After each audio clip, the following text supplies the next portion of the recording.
Hey everyone, and welcome to the second channel. Since on my main channel the production values are getting higher and so videos are taking more time to make, I started up this second channel so that I could do more casual videos to get content out to you guys while these other videos are being worked on. I'll also be uploading the VODs to my live streams here. So if I do a live stream on my main channel, you can find it right here. So think of this second channel as like something that's casual. If the Kino Corner 1, if we can call it that, is like the intellectual corner, maybe call this the comfy corner.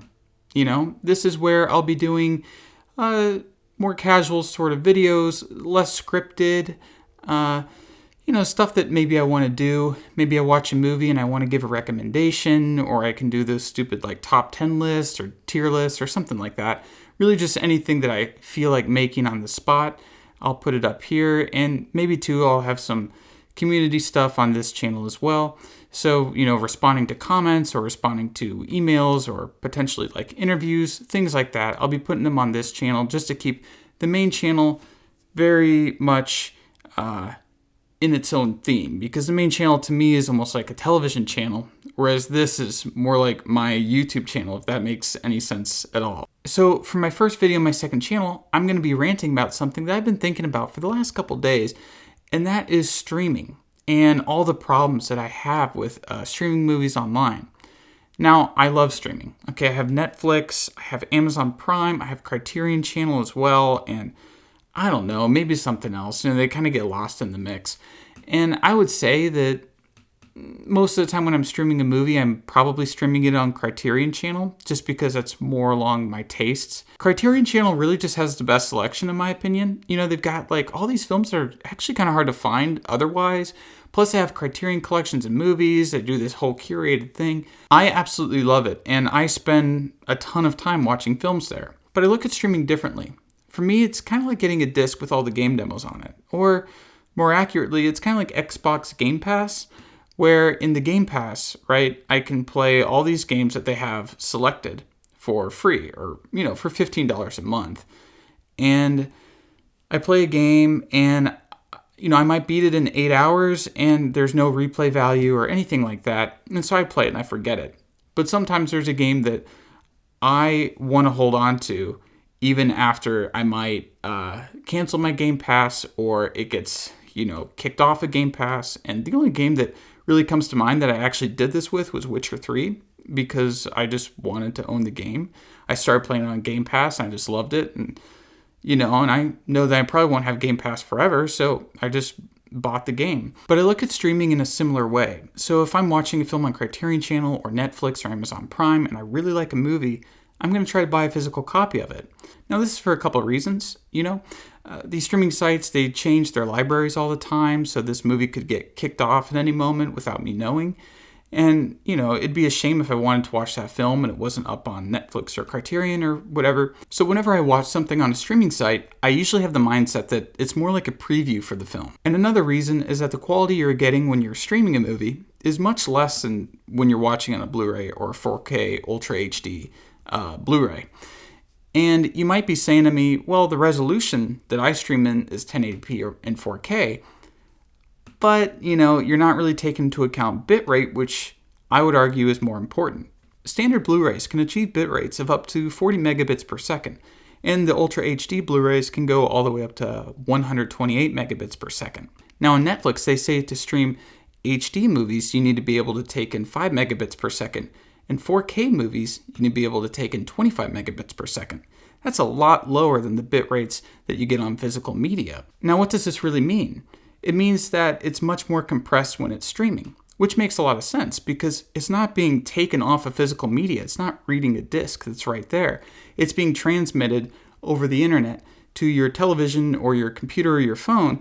So, of course, they have to compress it a lot. Now, what does compression even do? Maybe you're saying, I don't really notice the compression. I don't care about it.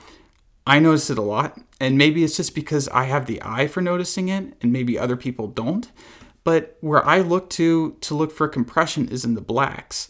Now, when something is really compressed and you're seeing black on an image or like nighttime stuff, you get all sorts of artifacts and the blacks get crushed. And it can make the images look really bad. Just the other night on Mother's Day, I was watching Little Women with my mom. And okay, you know what? I love that movie. That was one of my favorite films from last year, unironically. It was a great movie, come on. And anyways, getting back to it, I was watching Little Women with my mom, and there are a lot of nighttime scenes. Now, I saw the movie in the cinema, and it looked gorgeous. I mean, I just want to note that they shot this on 35mm film, so the colors are great, and, it really renders blacks really great. When it's being shown in the cinema, that's in the highest quality you're going to see it, and it just was amazing to look at. I wanted to rent it on Redbox, but I didn't really want to drive into town to get it, just to bring it back afterwards, so for the convenience, we paid $5, $6 to rent it on Amazon Prime to watch that night. And so we streamed it. And I was appalled. I was honestly appalled at the quality of the film that we were getting, because there are a lot of scenes in Little Women that take place at night. I didn't even realize this. I wasn't even thinking about this. And some of these scenes, because of the compression, are almost unwatchable. Like you see all these, like the black squares. I'm not too technical with these kinds of terms, but it's all these like black squares and everything sort of smudges. And also, it just didn't seem like the depth of field was as great as it was when I watched it in the cinema. I don't really know. Everything was off, and the night scenes were just awful. They were just awful. I was so let down, and I was kind of frustrated because we spent money to watch this, and we got a really inferior product. So this is where I start having my really big gripes with streaming. It's not so much Netflix and Prime and Criterion Channel, because you're paying a monthly fee, you're not paying per movie. It's when you start getting into the business of paying per movie. You're renting a film for $5 or $6, you're buying it for $15, $20, and now they have this whole thing where they have movies that you can watch that would otherwise be in the cinema, but because of the global situation or whatever you want to call it, they're allowing you to rent it for $20 on Amazon Prime or other video on demand services. Now, my problem is that once you start paying for these movies, you are paying a premium price for an inferior product. You're paying for this very compressed video that just doesn't look that good. And the prices are almost the same as Blu-rays. So in that case, just by that alone, it's a better option just to buy the Blu-ray or buy the 4K DVD or whatever you want to call it, or buy the regular DVD. It's a better option. But there's another thing that makes me really dislike this form of buying and selling films, which is the fact that they're online. You don't really quite own them. I have a few movies that I bought on Amazon Prime and Google Play in the past, but the thing is that I really don't do that often, and most of the films I think I have on Google Play I got through codes from Blu-rays, but it kind of worries me, because what if something happened to Amazon? What if they closed your account? Or what if Google closed your account? And it wouldn't be the first time that Google just decides to take your account away. They've done this in the past, and they've set the precedent that they can do this. So what if you bought all these movies, you have them on your Google Play, and then all of a sudden your account's gone? You're not going to be able to access those movies, because what you're buying when you buy a film is you're buying a license to watch it. So it seems like when you buy a film from Amazon Prime, they don't let you download it. At least I'm not able to download it. I'm not able to download it from Google Play either. So what's the point? It seems like I'm paying for a license to play it on their platform. I'm not paying for a license to actually have the film.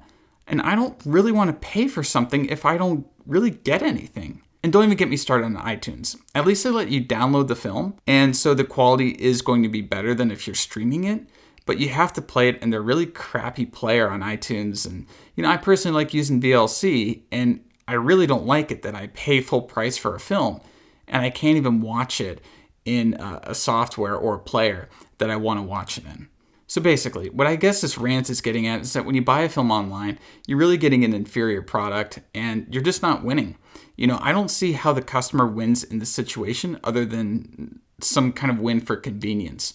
But as far as quality goes, as far as the long-lasting nature of it goes, that's not there. You don't get anything. You get nothing. you get the ability to watch it on somebody else's platform for as long as you might remember your own password. Really, this whole trend towards the online marketplace of films screwing over the customer has only helped piracy. Because at least with piracy, and now I am not advocating for it one bit, but at least with piracy, you are getting files that you can use at your own leisure and you have freedom to do something with. Now, the best thing to do, the legal thing to do that I'm advocating for, is buying physical media. DVDs, Blu-rays, Ultra HD Blu-rays, that sort of thing. Now, there are downsides to them. For one, you have to have the right players. You have to have a Blu-ray player, a DVD player, or whatever to play them in. It's not like a computer where you just get it on your hard drive and you watch it, or you just connect to the internet and watch it. They can also break, and they can also get scratched. And I have also seen Blu-rays to get what people call Blu-ray rot, where it kind of turns black and I guess it's unusable. It hasn't happened to me, but I've seen it happen to other people. Now, you can always just take these physical discs and back them up on hard drives. So that's basically it. When I buy a movie, I want to own it, and I think you should too. We're in this new age of whatever you want to call it, late capitalism or cronyism or, whatever you want to call it. And it's really getting to this point where you're paying a lot of money for nothing. You're not really getting anything in return for the money that you're paying. And I don't like that, I like having physical stuff. I like being able to hold it in my hands. I like going through the little DVD booklets and stuff. I buy a lot of Criterions.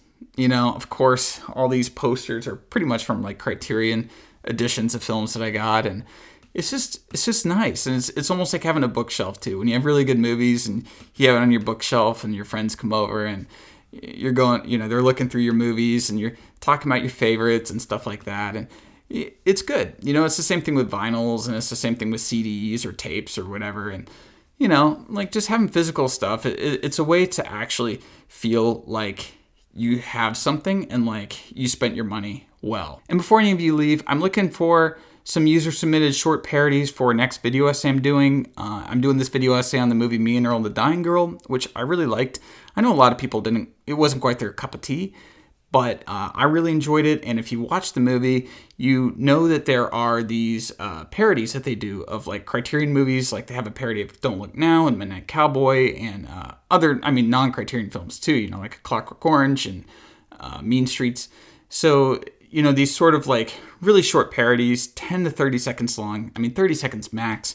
And if you want to send those to me, I'll be putting those in my next video essay, crediting everyone, giving shout outs, links to channels, whether it's YouTube, Vimeo, Instagram, whatever you like. And afterwards doing a live stream where anyone who submitted can hop on and talk about, how they did it, what their inspiration was and maybe how they pulled it off. And don't worry about production budgets. I know that we're all in a lockdown situation right now. If it's just your iPhone, that's great. And I will see you all in the next video.